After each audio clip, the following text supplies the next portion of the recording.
Good afternoon po, Pangasinan Beta. So, today po, flex lang natin itong ating ginagawang tank dito. So, near completion na siya. Matatapos na ito. Hanggang bukas, tapos na siya. So, pakita ko lang sa inyo, ha? So, ito po, focus lang natin yung tank natin, no? Estimate niya is 260 gallon siya. 7 feet by 30 inches ang luwang, 24 inches ang taas niya. Ang gamit natin is 1/2 na salamin. Okay, siya po. Near completion na yan. Isang brace na lang yung kulang natin dito.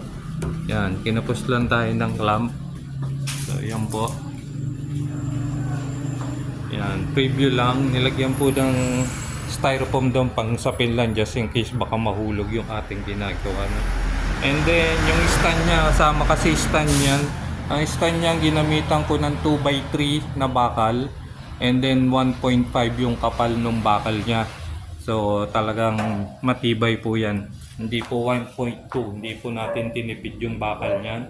So ang kapal is 1.5. Ayan po yung ating tank. Yan, preview lang po.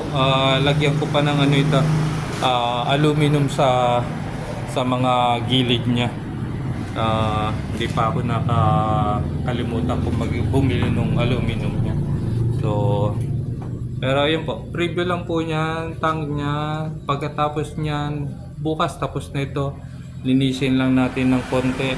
And then yung kung maka-score tayo ng aluminum sidings niya. So, tapos na siya. So, ayun po, Pangasinan Beta po. Kung may kailangan ngayong mga tank nyo, tank and stand po, setup. Pangasinan Beta lang po. PM nyo lang po ako. Pangasinan Beta TV.